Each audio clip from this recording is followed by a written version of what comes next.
Yes, thank you, ladies and gentlemen. Welcome to Counterparts. This is John Henry Soda here, along with George Batista.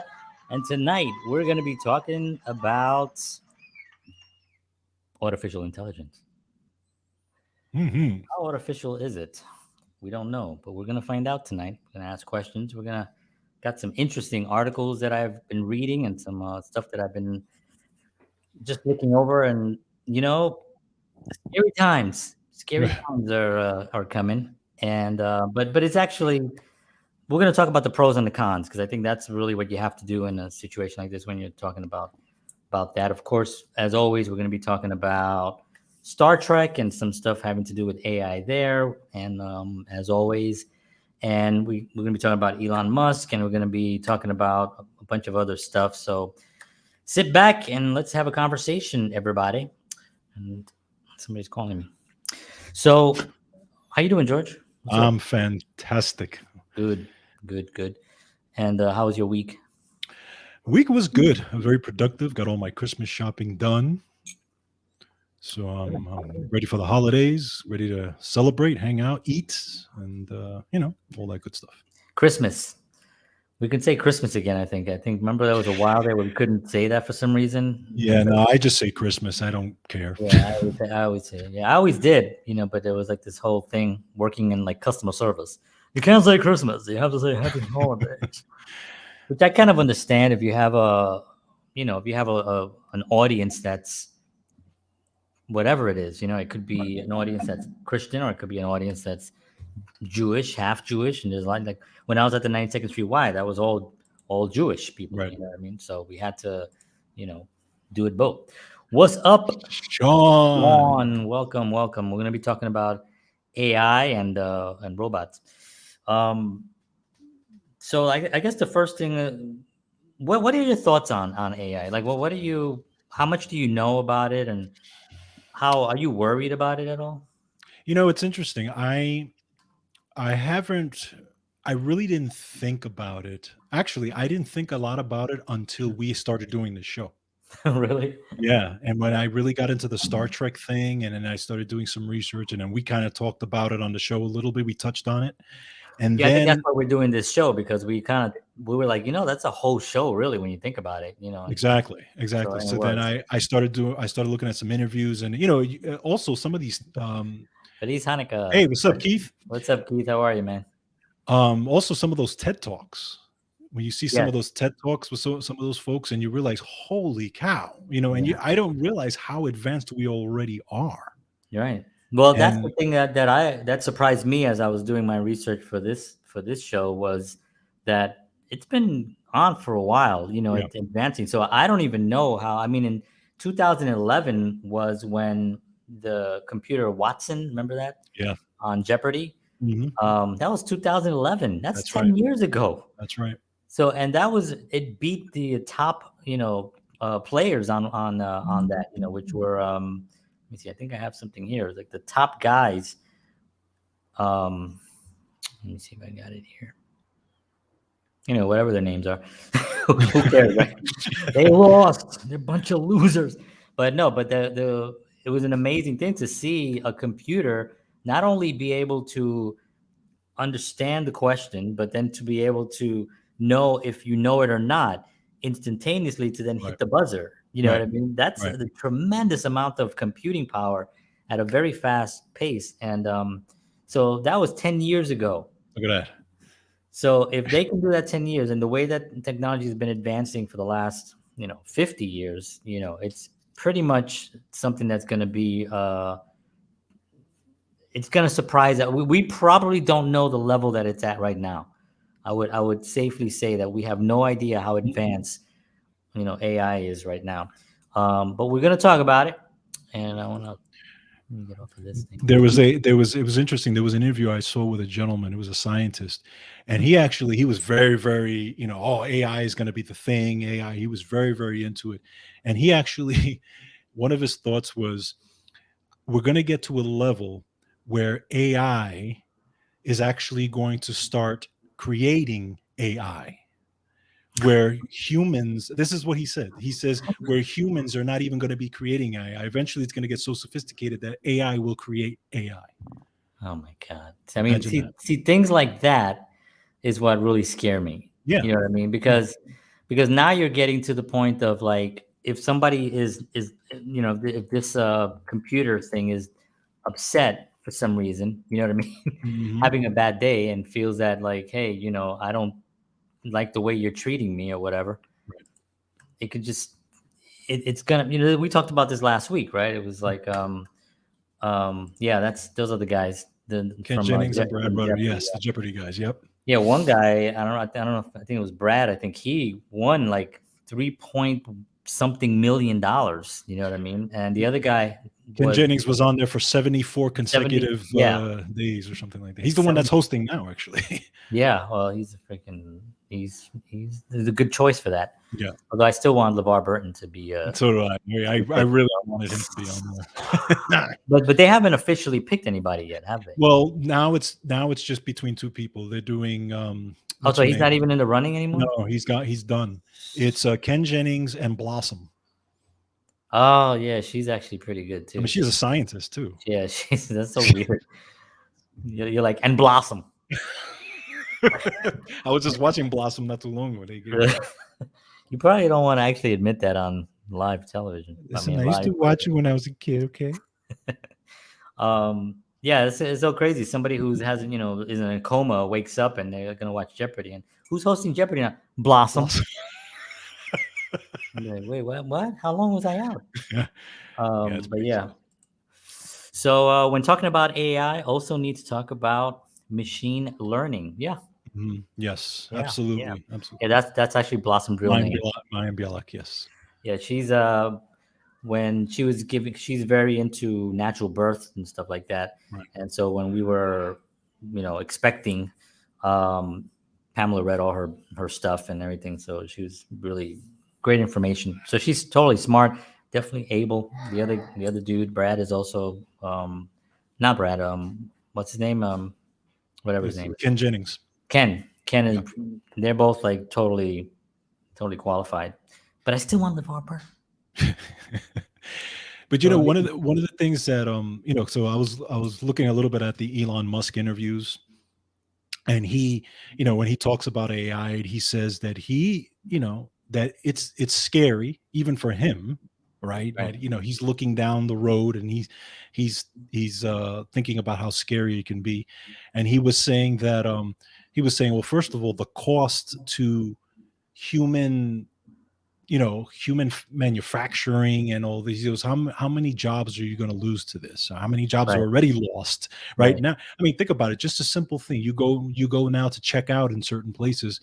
There's no Yeah. human Self there. checkout. Yeah. Yeah, now you have self-checkout. Now it's all being done by computer. How many jobs did you lose, right?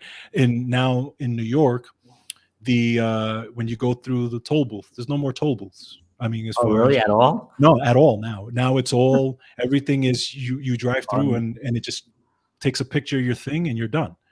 Okay, all those jobs are gone. Yeah. Yeah. So there is But that part. yeah, I mean, there is that part, but like, I mean, Elon Musk was talking about the jobs and stuff, and he said eventually a lot of jobs will become pointless. Right. They would be. You know what I mean? And it's not. There's usually they're the jobs that are not. How can I say this delicately? They're the jobs that maybe don't require as much computing Right. and physical activity. Right. Like checking items out, food Hmm. items. You Hmm. know what I mean? Hmm. It's nice to have the interaction, the human connection with the girl that you see every day. I say girl because that's a sexist comment, but they're guys and girls. But I say girls. Um, she smiles and you talk to her, and you think that she's in love with you, but they're not, and then they call security. But Hey, I when that think that happens. I hate when that happens. Happens here in Tennessee too, by the way. I'm sure. I thought I was safe. No, but that part of it is really sad because you're gonna miss those Yeah. connections. Yes. But at the same time, we talked about this last time. Convenience is really why technology advances. What makes something easier for humans to do other things? Mhm. And I think the whole point of AI is to get our grueling work out of the way as much, where we can then thrive as human and raise our consciousness and work on like art and beauty and things that have to do with, just raising the spiritual, or if you're not spiritual, just our abilities as a species. Mhm. That's really what the whole AI thing is for, but again, I think Elon Musk also says that the best jobs to get are in those areas. Right. It's certain, not necessarily the service areas, but the personality and interaction area. Mhm. So like if you're into VR, if you're creating video games for VR, if you're doing what you and I are doing right now, you know what I mean, where we're Mhm. building a show, and Mhm. we've been doing this for a year now, and we're just gonna keep going on this, or maybe not full year, but whatever it is. Um, this is the interaction that people are going to crave in the future, because a lot of the jobs are not going to be available. Right. So this is going to be the thing. So I don't know. It's kind of a weird conversation to have, because that somebody's going to lose their job. Right. And it's interesting because you look at like our grandparents, right? Our grandparents grew up, working, whether it's in a factory or working with their hands and doing those grueling jobs, Hmm. right? But to them, it was an honest day's work, even Right. if it was for low pay, right? Right. But they were out there and they got their hands dirty and all those types of things, right? Well, obviously, those jobs nowadays are less and less Right. because now you have the computers and you have, you're able to work from home now. Or, now there's a big push to work from home now and do this, Hmm. right? And this type of thing. So the idea of which I mean, again, you have to kind of see it both ways. It's great, and there's the advances and this type of thing, but then again, there's the tendency for the complacency. There's Hmm. the tendency for the folks to be like, well, I'm not. I almost like they're not feeling like they're doing an honest day's work. I know people who are older who this is not work for them. They're used to being at a job and working with Oh their yeah. I mean, hands. when I started, and I've been doing social media marketing.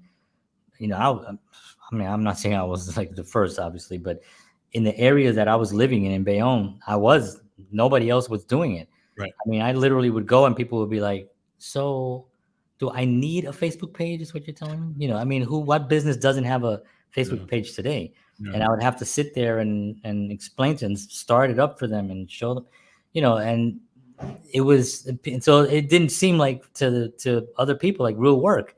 Right. Even when I was in the real estate, that didn't seem like that was a real work. They were like, "Oh yeah, I just got this high school kid, and she's just gonna do our Facebook, our social media stuff. Yeah, there's this high school kid. We're just paying her, $10 an hour, and you're like, okay, that's not gonna be it. Go right now to LinkedIn and type Mm. social media manager and see how many thousands of jobs, Yeah. remote and on-site jobs, are available all across the country. You know what I mean? Because but that's what happens. Yeah. That's why you have to, and this is just advice, obviously, or our own personal opinion, but you have to allow your kids, and we talked about this last week a little bit, to experience technology, and maybe there's a they'll being on the phones and being on the tablets and that kind of thing takes away from interactions, which you want to kind of make sure you control that a little bit, but you also don't want to discourage them from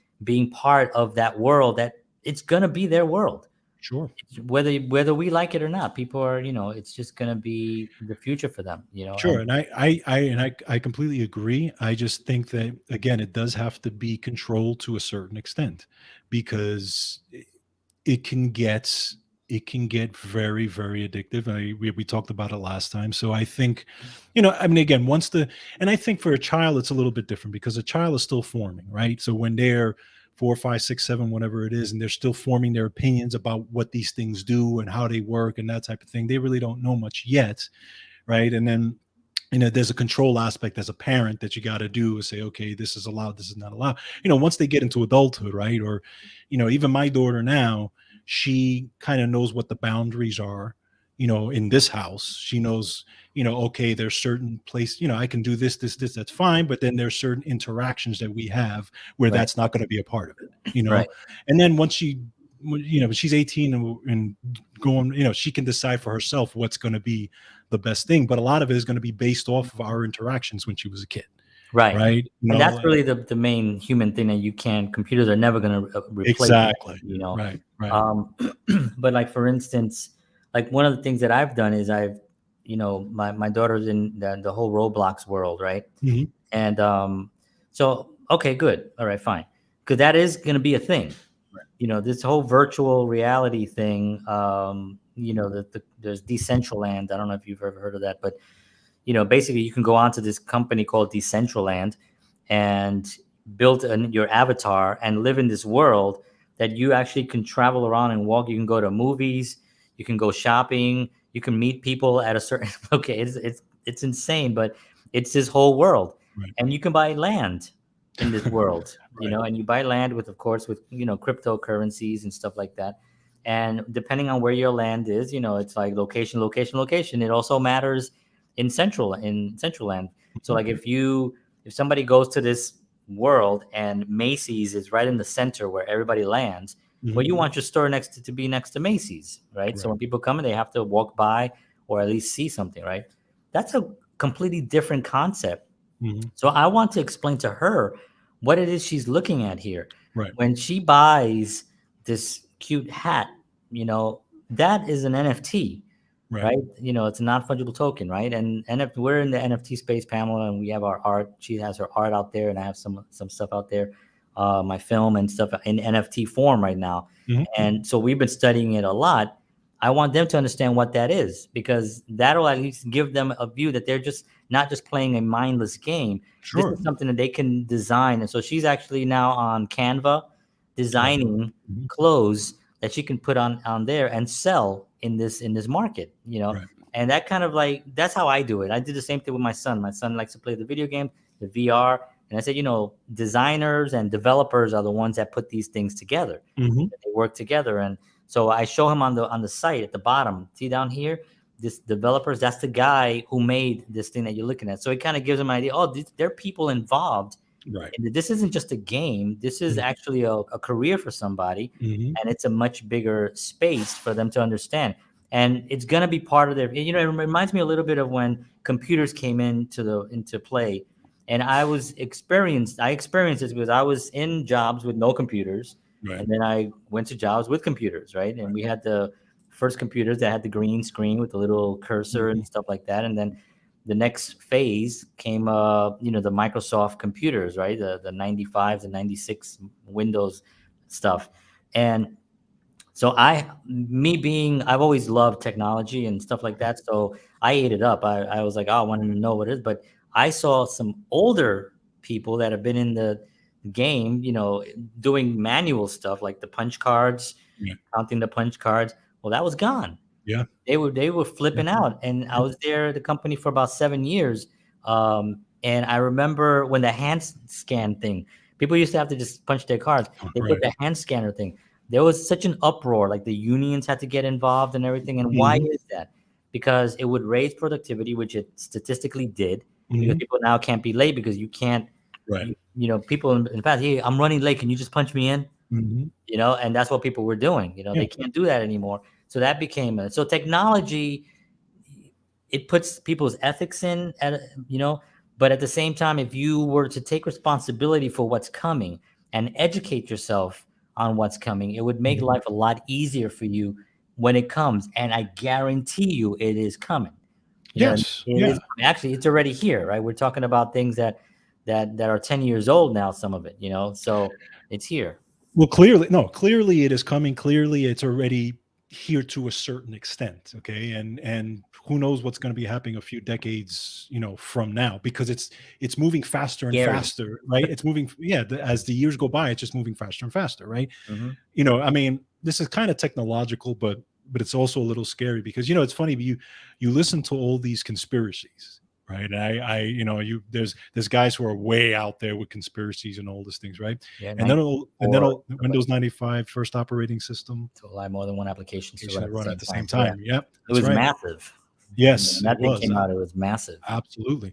So you listen to all these things, right? Then I see a story of a Swedish company that I don't know if you saw this, John, that now has invented a chip that's able to read your passport Yes, card. You I see did see that? that. I saw that. Okay, Yeah, and that already in the company, the people have the chips in in there, the and yeah they can actually in their read their arm, right? in their arm, in their vaccine status. Okay, so it's interesting where you go, holy cow! First you think, oh my god, microchips is a conspiracy type thing, and then you actually see it being Yeah, done, and you're like, wait a yeah. minute. Well, what's the difference between a conspiracy theory and someone who's not? It's about 18 months, right? That's about so that's only Yeah, about it's 18 true. months later.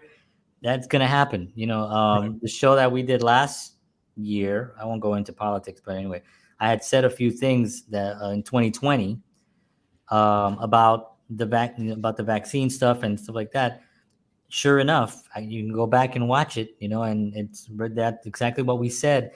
That it was the conspiracy came true. Right. So you know we talked about this last week also. When technology comes in, somebody is going to try to use technology in a bad way. They're going to abuse it. They're going to, use it as a control mechanism. And that's just the way it is. But I think, most people, and I say this for most people that I know, and I think most people that I even run into are more aware that humanity has a better chance Mhm. if we worked together. I think that's just an overall innate thing that we're born with, that we should love each other. You know what I mean? And that we should work out something. That's just innate in us. Mhm. But when you start hearing the sides and the propaganda and this and this and this, that's where it gets scary. And then if you have, we're talking about AI, you're talking about computers that are controlling everything, Mhm. and taking a lot of jobs. There are going to be a lot of people that are going to be dependent on that computer, Yeah. just the way there are people dependent now. You know what I Mhm. mean? I mean, when Mhm. our phones go out, don't you feel, if something happens with your phone, you feel a little bit like, whoa. I Mhm. personally love it because I could totally do without anything right now. If I just sat in the corner and played my guitar to make a couple bucks a day, I would do it. But the point is, you do feel very naked without it, you Right. know. No, And you're there's some true. people that are even more, invested in it. So it's a scary thing both ways. Well, they did I don't remember if we talked about this in the past, but they did a study on that where they took a group, and the guy wrote a book on it, and they took a group of young people, I think they were in the teens and early 20s or whatever, and they did an experiment where they made them go cell phone free for 30 days. Like, no. Okay. And they wanted to measure the level of anxiety that they had. And Wow. he said there was, and then it got divided up into certain groups. There was a certain group that couldn't do it. Their level of anxiety was so bad Oh my that god. they literally like were Yeah. freaking out without it. Then there was a smaller group that were okay, Yeah. but when they got the phone back, they felt good, but they were able to control Yeah. it. But he I wonder said if they the were embarrassed. I know you think about it, and I don't I would remember be because like, aren't you I embarrassed? remember hearing the interview. I got to go back and check it out again, but I think he said he was very surprised at the amount of people and the amount of anxiety that was so there was so much anxiety in that group. Yeah. He was shocked, That's you know. amazing. Yeah, Unbelievable. Shocking. But yeah, so I mean, and AI is going to make things easier. right. Now, I just want to address one thing. So, John, I mean, we could talk a little bit about it, but you and I had a conversation last week about sports and about baseball. Yes. Yes. Okay. I was so upset about this because I So, don't I stopped watching baseball probably like 15 years ago. Oh, when did Don Mattingly retire? wow, that was that was like Maybe 95, yeah, maybe like 90, 30 years ago. right before the Yankees won the World Series, actually. Yeah, yeah. So I actually stopped watching. I mean, I watched it. That's not true. I watched it with Derek Jeter. Right. Those great years I did watch, but I haven't watched it in at least 15 years now. And when you told me this, it was pretty disgusting. Actually, can you Yeah.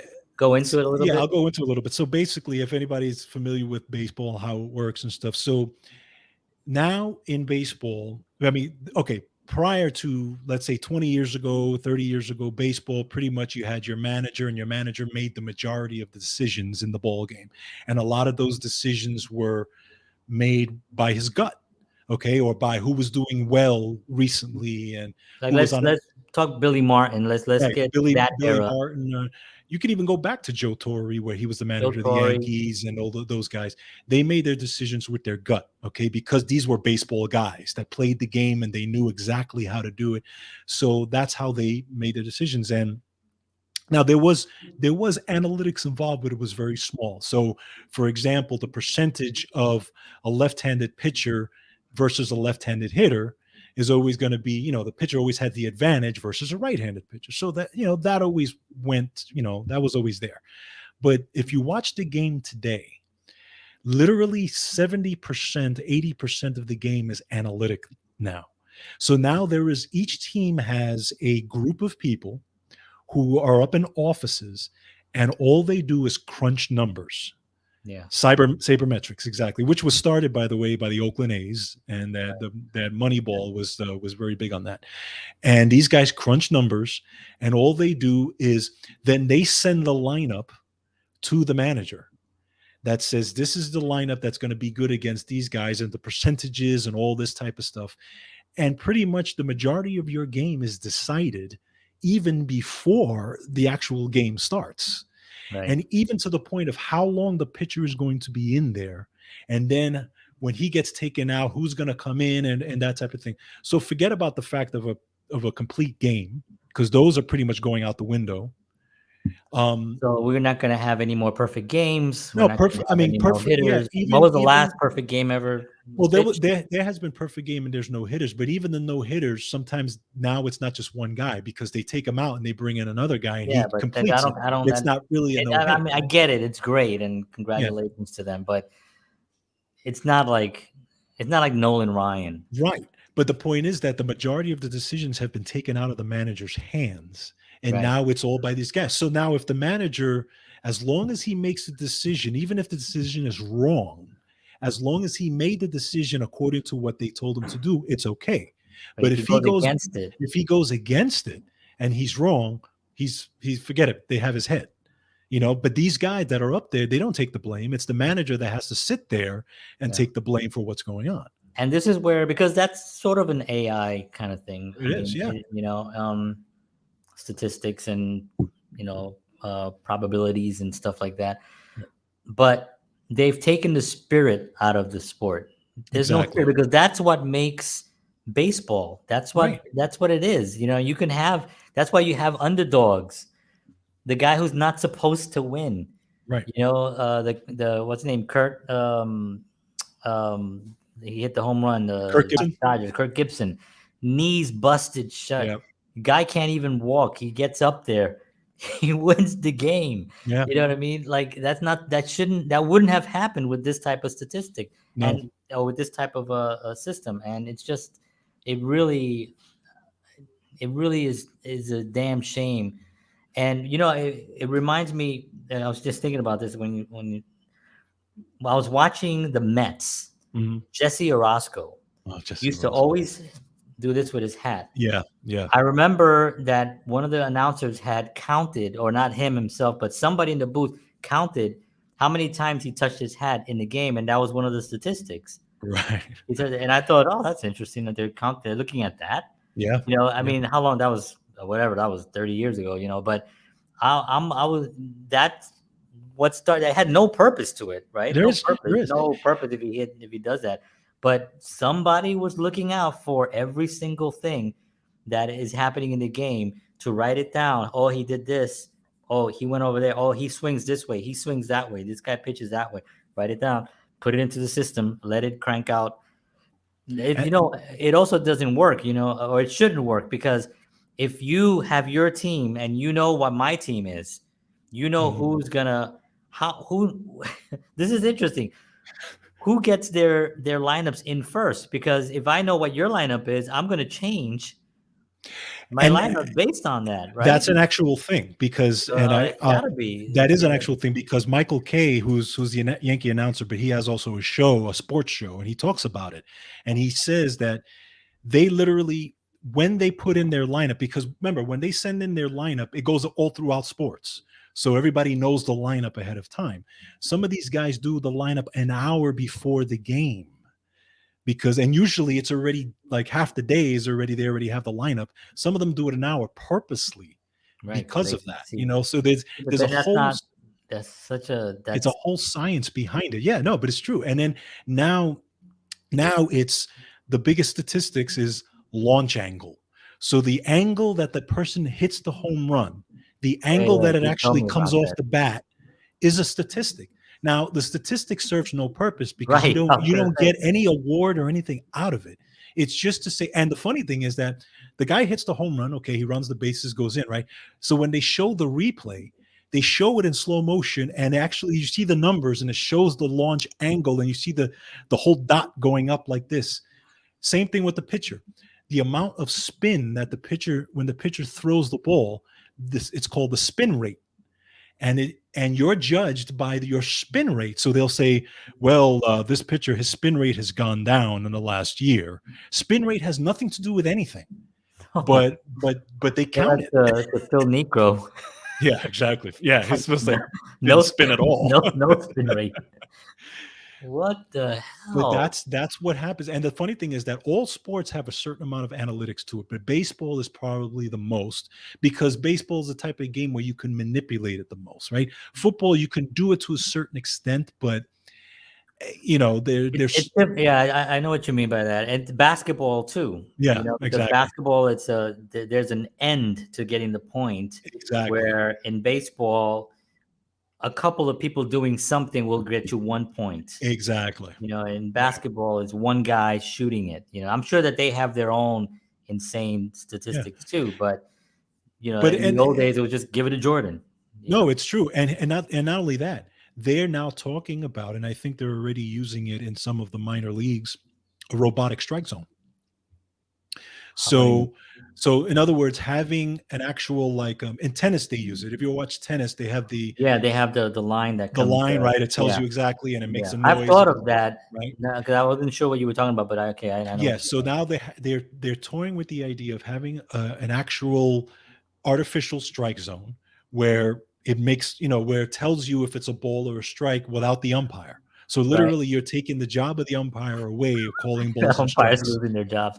Yeah. So you would have, and you can easily do that today because technology, they can embed something into the actual home plate Right. that will come up, and it'll just be an actual, Exactly. Or even if it comes yeah, from somewhere in the stands and actually stops right there at home, they'll have something like that. It's great. That's really interesting. Really yeah. interesting. So Keith says, great conversation. As I majored in math and computer science in college, so you are talking my language. Oh, good. Nice. Definitely, because I mean, it's a language that that me personally, I don't know that well, but Neither do I. But I'm a fan of baseball, and I find, even though I haven't been watching it, I'm glad I haven't, because that really just takes the whole thing out of it. And this is the fear of AI. This is the yeah, fear of technology. It takes out the spirituality out of sports, or it right. takes it out of anything, It out of takes the the heart interaction. out, that Yeah, heart, the even the drive, all supermarket. those things. You go to the supermarket, it takes the heart out of seeing somebody that you recognize, that you're like, hey, what's up, Joe? How you doing? How's everything Mhm. this weekend? We can go in, that whole interaction is gone. You Right. go to your card, you scan your little thing, you get a beep, something, you got to look. There's some guy coming in, he's like, he's got the magic card, and he swipes it and fixes it, and then he walks away again, go help somebody else. It's completely, and stuff like that. I think that is where the yeah, ones and zeros. That's all it is. It's a ones and zeros world. It's Yeah. becoming. Yeah. Um, so that's actually that's that sucks. That sucks. So I guess we will talk about this guy. What do you think of this guy? Hey, data. The ultimate AI, in my opinion. Yes. Yes. Agreed. Um, And we talked about him, and we talked about the doc, right? There he is. Hey, that's yeah, my number one doctor. that's right. We had a whole argument about that, but he's flawed. He's flawed because his bedside manners are like horrible. That usually that's a thing that's But programmed. that's every doctor Doctor. now. Yeah, that's true today, but usually they're supposed to. I It's think it's used in some kind of they oath that they take. used they also didn't But say anything about not being crabby, right? right, exactly. So we look at something like Data in Star Trek, and you see obviously the benefits of it. And again, it's going back to Gene Roddenberry, his vision of what the future was like. He saw the technology being used for the highest quality of life, to build our lives and to make them better. Data is someone that he's on the bridge, he's a navigator. He's also he learns, at the highest rate. I mean, it's how far do you think we're away from actually having the data? I don't think, honestly, I don't think we're that far at all. If you've seen some of the stuff, if you go to YouTube, anybody out there, after the show, go to YouTube, Yeah. type in like latest robot stuff. You're like, what? Their facial expressions, and Mhm. and this is what they're allowing us to see. Yeah, You exactly. know what I mean? There's stuff that Exactly. they're probably working on that's just so in its infant, maybe not, but so advanced that they probably think we can't even absorb how crazy it is. Right. And that was funny because I was looking at a couple of people. There's that other scientist, Michio Kaku. He was talking about AI, but he was saying the good and the bad and also, but he was saying, he says that one thing AI will not have is the awareness of being aware, Right. right? That piece, that Yeah, we that you have. can't have that. You you can't.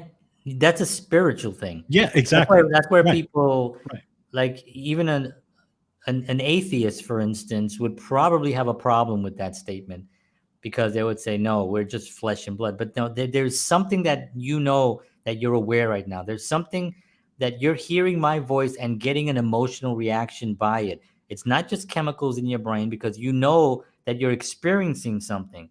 The right, fact that you're experiencing that thing is the thing that we're talking about, is the spirit, right. Absolutely. you know? No, you're absolutely right, and I completely agree that now what your perception of it, or what you call it, is could be a million different things, right? Right. Because you could talk about religion, you can talk about, every religion in the world has You can their just talk about spirituality if you wanted to, spirituality, and right? no Now, it's like, religion rule. and to be perfectly honest, I'm not a religious guy, but I do believe in that. I do Yeah. believe that there is an awareness in this universe. And Right. if you look at and now I look at myself coming from the nutrition standpoint and how the body works.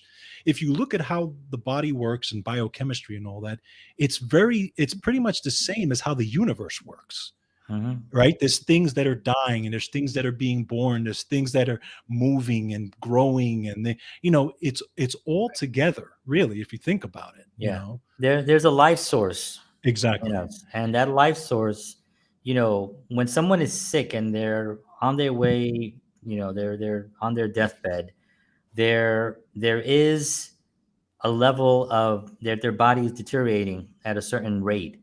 When they officially die, that increases Right. tremendously, right? You have to get them away, because they're going to what left? Something left that body that was keeping it. It's a Right. life source, it's energy source. You Yes. can Yes. look at this scientifically if you wanted to as well. They're going to say, well, the person died. Well, yeah, the person died, but why, when they were just dying, wasn't their body deteriorating at such a degree? If somebody is like really out in a coma, let's just say, right, and Mhm.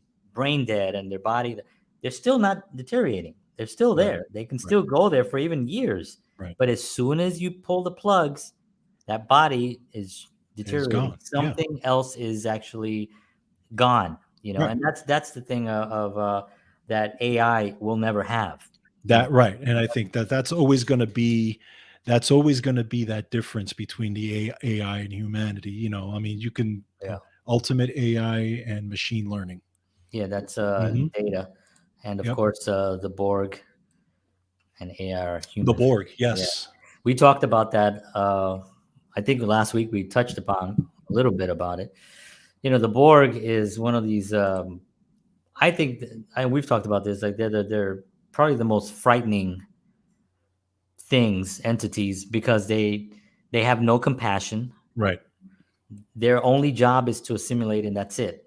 Right. Just to take whatever is around them, make them part of them, and that's it. They're programmed for that.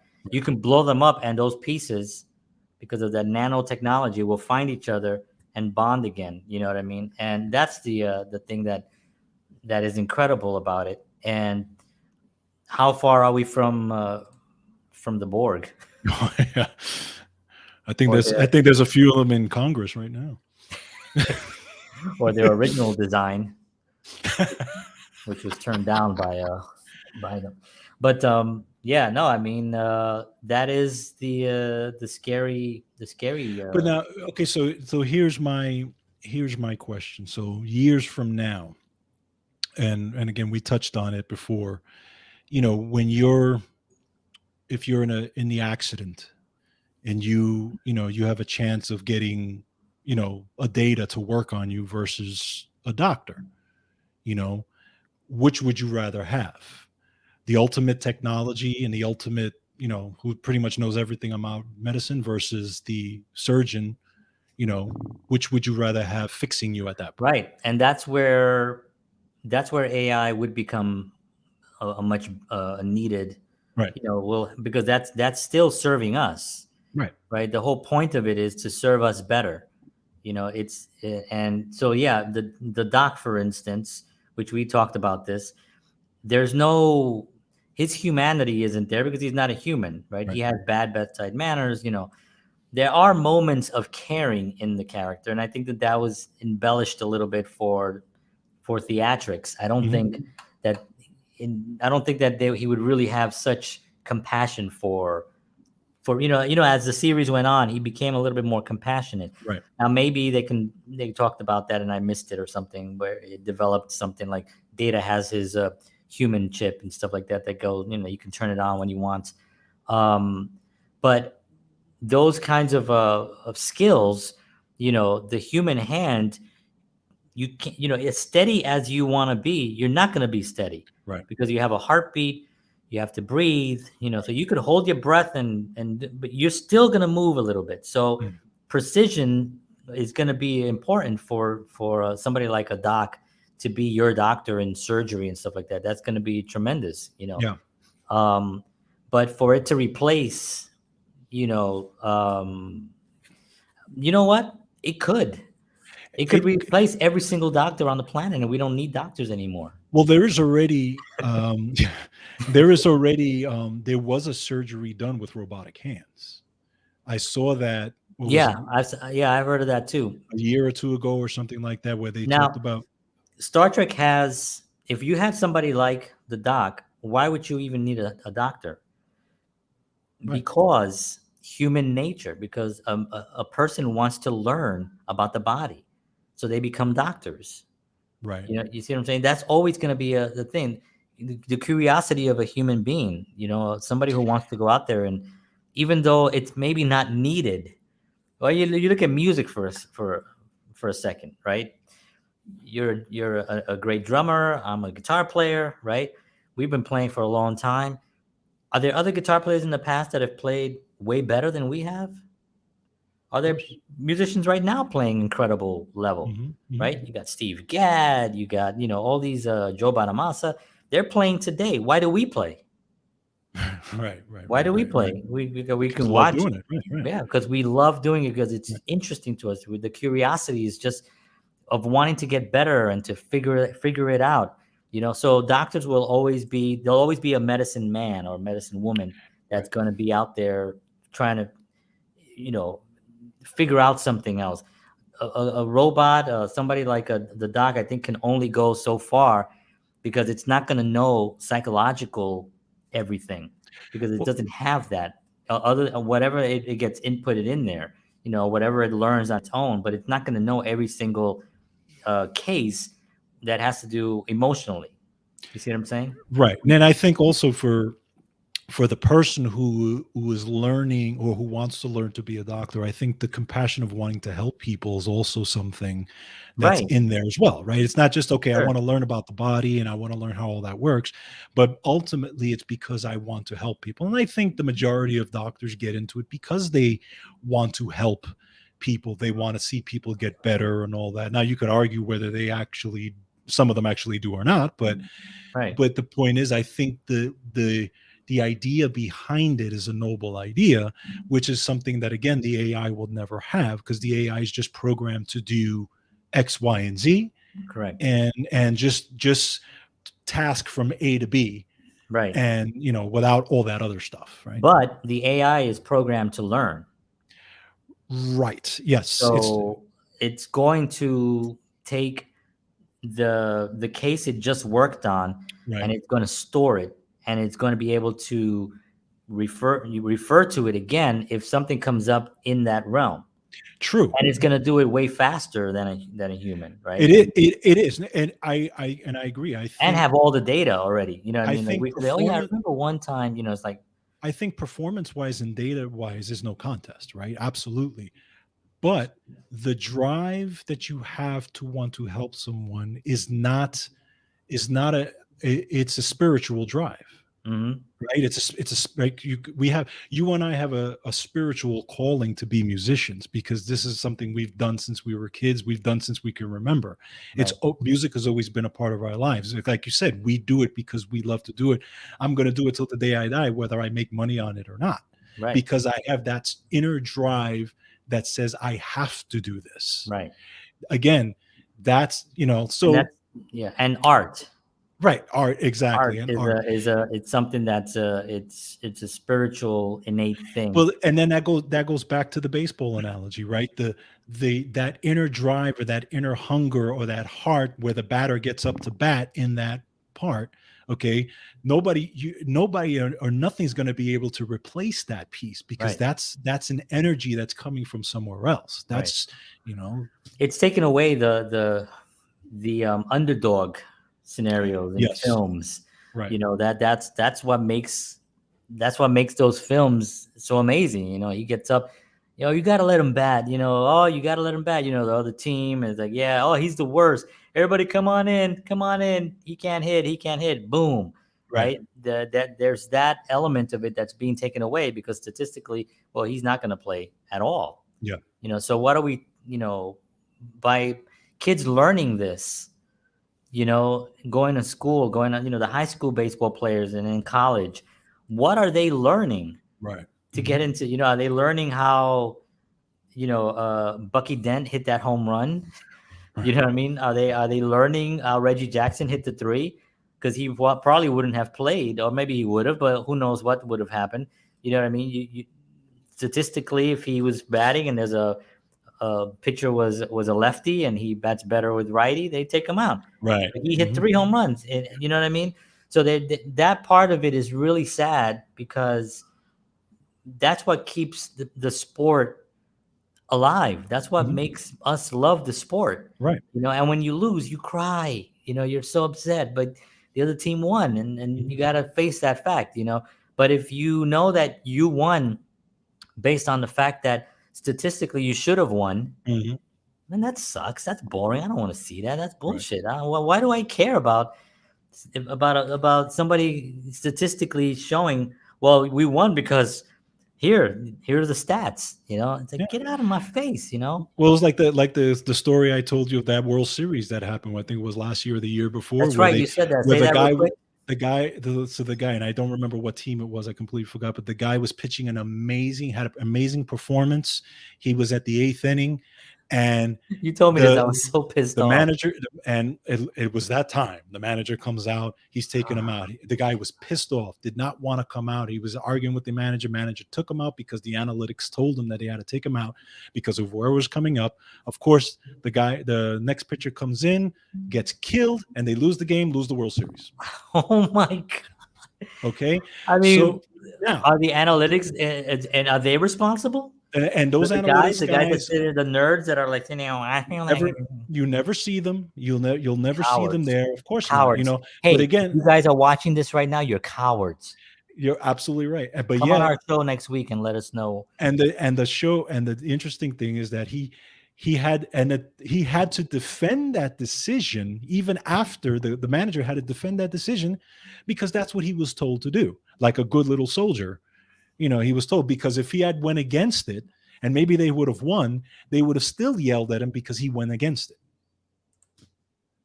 So Blake Snell, Blake yes, Snell, thank you. the Blake Rays, Snell from the Rays, yes, exactly. Cy Young level pitch. Cy Young Wow. level pitcher. Yeah, it was unbelievable. I was shocked. Can you imagine somebody telling Cy Young, if anybody knows Cy Young's personality back, telling Cy Young you got to come out because statistically he'd be like, "The hell am I?"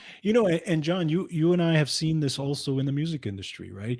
In the 70s and 80s, John Robinson, right, who was a great drummer. He's the most recorded drummer of all time, right?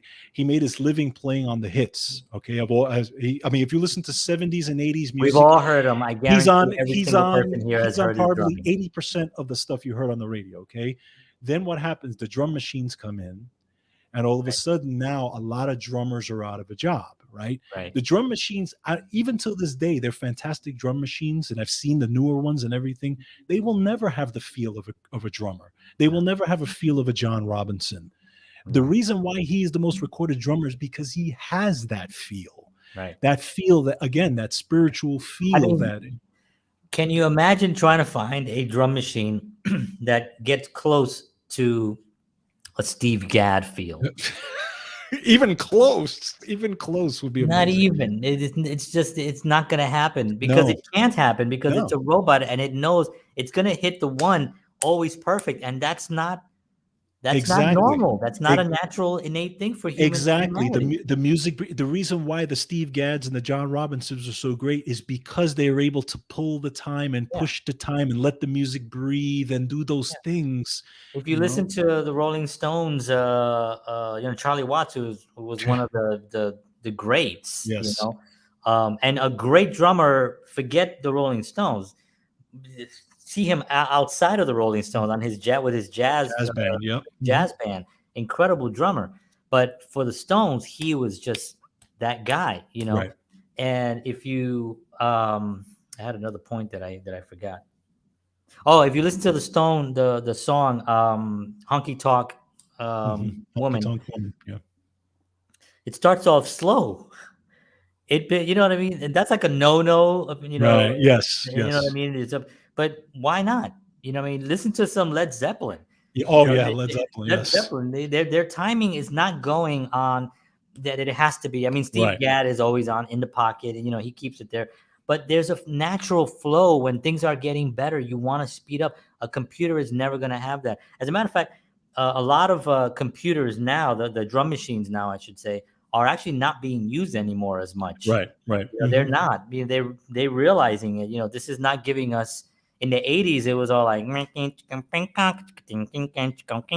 everything was like synthesizers and drum machines, and people got away with it. Right. But then the 90s came in, and I think Nirvana, Yeah. They changed that whole they thing. they came in, and that whole Seattle scene came in and really shook things up. And even the rock bands that kind of were still in the late 80s, the Warrants and the Wingers and stuff, because they were real bands, you know Right. what I mean? I mean, they were really playing Bon Jovi and all those bands that were made it through the 80s.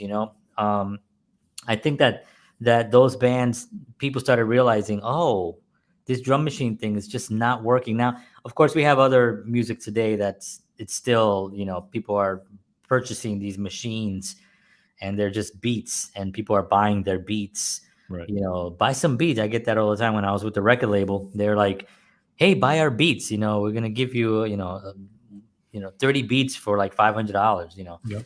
And I was just like, yeah, but I know George. George could do beats. I know a lot of people that can do beats, But they're human. it's I can interesting call because them.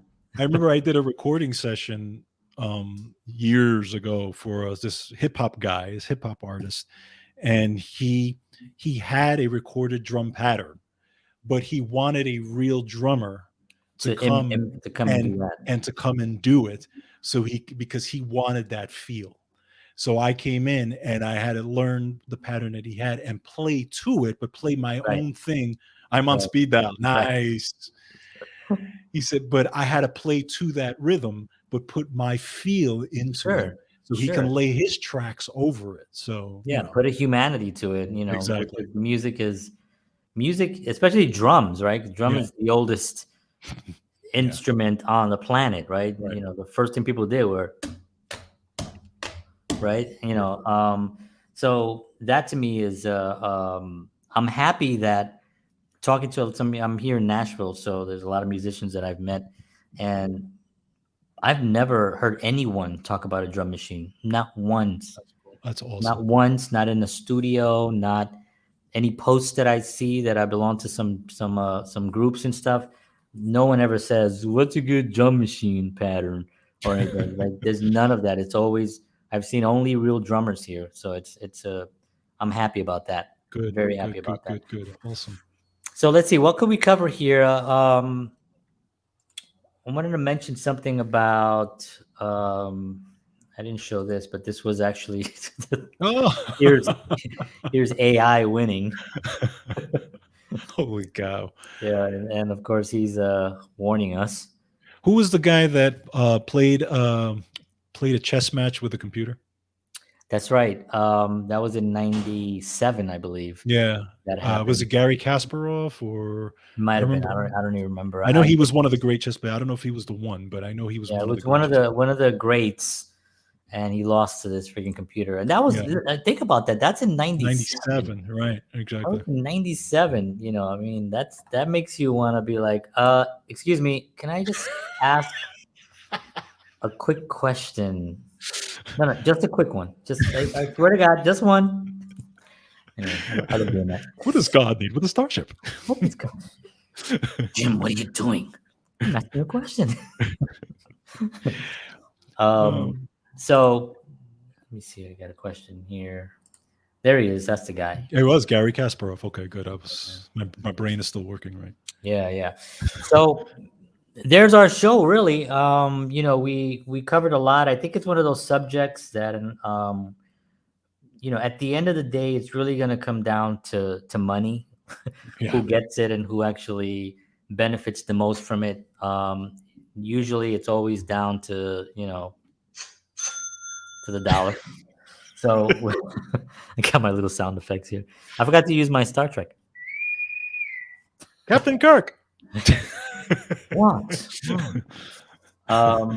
He resigned after After 19. 19, think about that. Deep Blue. 19 moves. Oh my God. Wow. That's just a damn shame. And you There's know, yeah, yeah.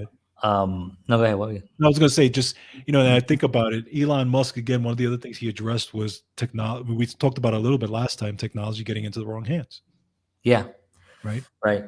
What are they Well, going to do with it? exactly. Maybe we should do a show on what can AI do? No, All the stuff that they can do. Just I won't have it sleep there after for posterity. that. But I was gonna say, just to circle back on the chess. There are these Michael Richards from Seinfeld. It was telling a story to Jerry Seinfeld in some scene, whatever, and he plays chess. He's a really good chess player. He plays at a close to like they have a ratings like an 80 or something is like a really high rating. He played at almost an 80, and above Okay. 80 is like a pro whatever. I don't really know what that means, but that was something like he was talking about. And so he was walking down the street one day, and he sees this kind of a homeless guy sitting there with a chess game, and he's sitting there, and he'll play for like a couple bucks.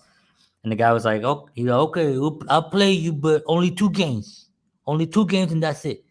And Michael was like, "All right, yeah, no problem." So he sat down and he played him, boom, boom, boom, boom, done, checkmate. And Michael Richards was like, Wow. "Okay." He goes, "All right, the second one's coming up. I'm gonna do this. I'm gonna get this now." So he's like, so he does it again, boom, boom, boom, boom, papa, faster than the first time. He knocked him Holy. out. And then the guy grabbed his board and started walking away. And Michael's like, "Wait, no, let's do one more." He goes, "No, that's it. Two games. That's all I said. Two games. So he was so shocked by this that he called one of his friends who's a professional chess player. And he said, this just happened to me in the Right. streets of New York. And the guy was like, "Yeah, you just met a savant." He's a savant. They're the best in the world, but you can't control them. You can't get them to actually make a living off of it because Right. they're just so into whatever it is that they're gone. They can't even function. But they're these savants, and they're all over New York. And if you go, when you see sometimes, I don't know if you ever seen it like on Union Square in New York City, Yes. Yeah. you'll see them sitting there. These Mhm. guys will play $5, $5. And I've seen it because I remember seeing it. I didn't know what they were at the time, but a guy was playing. And he's chewing gum, and this guy came down and sat down. He did his move, and the guy was like, they got the timer. He hits the timer. The guy does another move. He went, and then the guy made a move, and the guy goes, I don't look right. I don't look right. And the guy was like, so he does the move. He goes, yep, you're done. Bye bye. Next.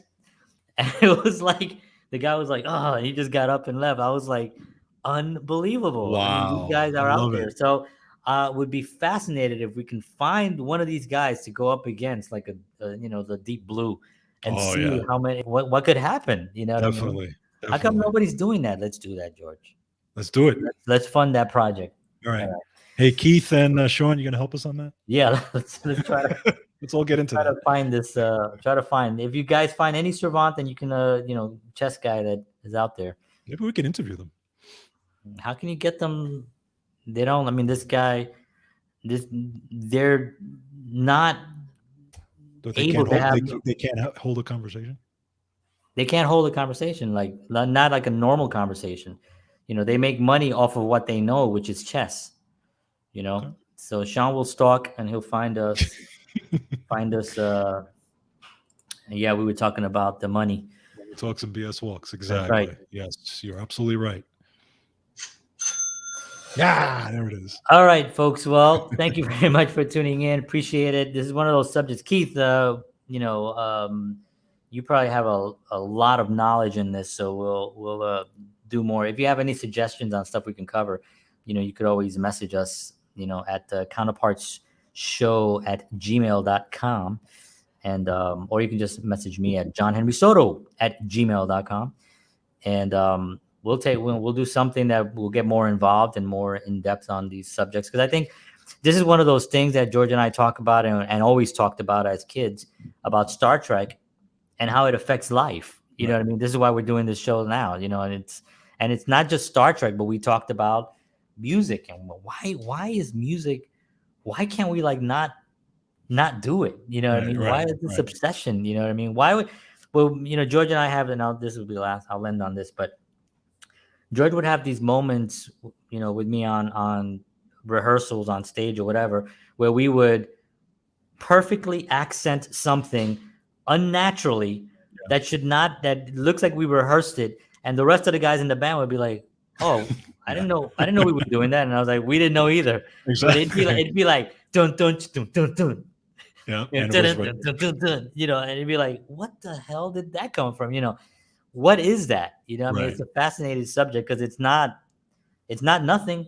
No, it's not nothing. It's something, So we will continue this conversation and many more conversations like this in the future. And we want to thank everybody for tuning in.